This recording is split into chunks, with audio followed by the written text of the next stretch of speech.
What tools do I need to reset the idle air control valve? Welcome to our do-it-yourself guide on resetting your idle air control valve, IAC. The IAC is an essential component of your vehicle as it controls the idle speed of the engine.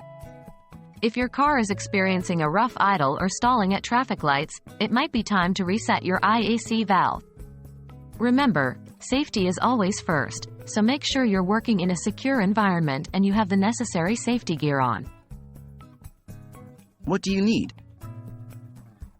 Before you get started, you'll need to gather the following tools. 1. A good set of wrenches or sockets. 2. A flathead screwdriver. 3. A multimeter, for testing electrical connections if needed. 4. Car manual, for vehicle-specific details. 5. Carburetor cleaner, optional, but recommended. Ensure you have all these tools at hand before you start. How to locate your IAC valve? The location of the IAC valve varies with different car models. You should be able to locate it near the intake manifold of your car. In most vehicles, it's a small device connected to the engine's air intake with an electrical wire harness. If you're struggling to find it, consult your vehicle's manual for exact location and a visual representation of the component. How to reset your IAC valve? Once you have located your IAC valve, follow these steps to reset it. 1. Disconnect the negative battery terminal. Always start by doing this to prevent any accidental short circuits while working on the engine. 2. Disconnect the IAC electrical connector. Use your screwdriver if it's hard to remove. 3. Remove the IAC valve. Depending on your vehicle, you'll either need to unscrew it or unclip it. It's vital to handle it with care to prevent any damage. 4. Inspect and clean the IAC valve.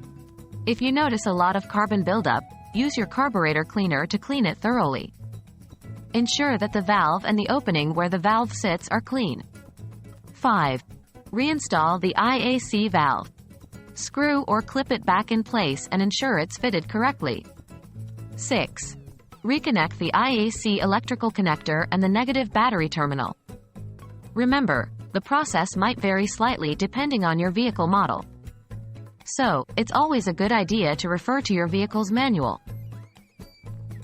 Testing the IAC valve.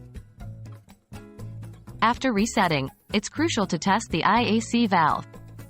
Start your vehicle and allow it to reach its normal operating temperature. Pay attention to the idle speed of the engine. If your engine maintains a consistent idle speed and does not stall at idle, your IAC valve is functioning correctly. Congratulations on resetting your idle air control valve.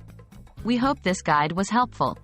Remember, if your engine continues to have issues even after resetting the IAC, it's a good idea to have a professional mechanic inspect your vehicle. Stay safe and happy driving!